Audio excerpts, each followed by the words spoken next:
The stars had been quiet for eons, with only the occasional flicker of an undiscovered galaxy or a signal from a distant world. That was until the Zenther arrived.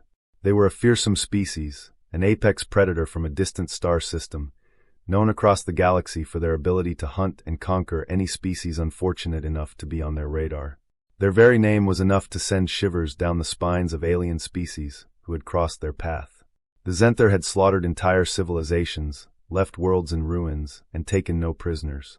They thrived on the hunt, and when their scouts first encountered Earth's broadcast signals, they saw only one thing: a new prey species, vulnerable and ripe for the taking. They descended upon Earth like a storm, cloaked ships, massive war vessels the size of mountains, dropping down from the heavens. Cities were leveled, governments crumbled, and the Zenther began their hunt. They had no interest in negotiation, no desire to rule. They simply wanted to eradicate humanity and claim the planet as their own hunting ground. They had done it before, and they would do it again. They expected the humans to cower, to run, to scatter in fear. But what they didn't know was that Earth wasn't just a home for prey. It was a death world, a planet where survival was a constant battle, and the creatures that lived there were forged in the crucible of nature's fiercest trials. At first, the humans did exactly what the Zenther expected. They ran. The first waves of attack were devastating. Cities burned. Forests were destroyed. The Zenther's technology was far more advanced than anything humanity had ever encountered. But as the battle stretched on, the humans learned. They adapted. They fought back. And they didn't fight like prey. It started with the resistance, a ragtag group of soldiers, civilians, and survivors who had managed to rally together. They weren't trained for war, but they had something far more dangerous: an understanding of their own planet. They knew the land, the terrain, the animals, and the ways the Earth itself could fight. The Zenther had underestimated the one thing that made humanity unique: their ability to adapt, to learn, and to become more than what their enemy thought they could be. Captain Rachel Voss was one of the first to realize the potential of turning the tables. A former Marine turned resistance fighter, Voss had spent years in the wilds of Earth before the invasion. She knew how to track, how to hunt, and how to use the land to her advantage. But it wasn't just her experience that made her dangerous. It was her unshakable belief in humanity's ability to overcome anything. And when she and her squad ambushed a group of Zenther scouts in the dense jungles of the Amazon, she saw the first glimmer of hope. The Zenther had deployed their most elite hunters to capture and kill the remaining human forces. They were skilled, fast, and ruthless. But they weren't prepared for the humans' ingenuity. Voss and her team used the environment itself as a weapon. They set traps that the Zenther couldn't comprehend: explosive devices hidden in the trees, sharpened stakes camouflaged under the soil, and snares made from vines that could strangle a Zenther in an instant. It was as if the jungle itself was on the human side. The Zenther tried to fight back, but they were caught off guard by the brutality and cunning of their prey. By the time the battle ended, 4 of the 5 Zenther hunters were dead, their bodies strung up in the trees, and the remaining survivor was captured, left alive as a warning to the others.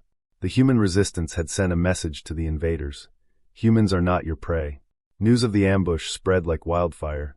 More humans, even those without military experience, began to organize, using the knowledge of the land, the wilderness, and even the cities themselves to turn the tide.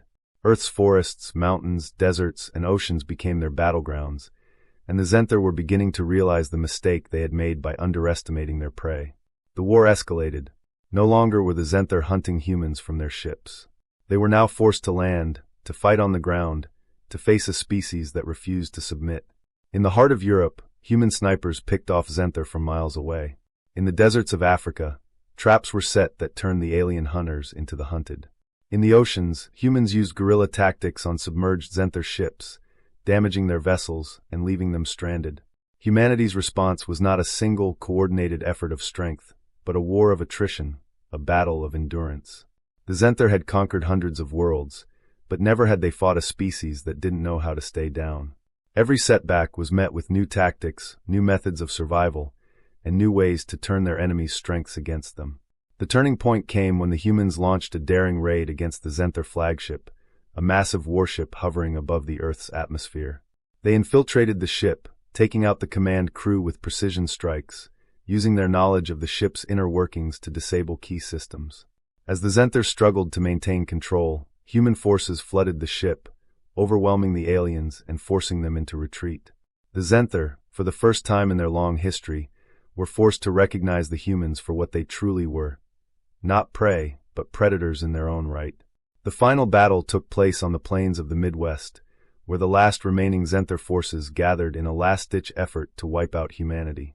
It was here that Captain Voss and her team led the charge, using everything they had learned to strike with deadly precision.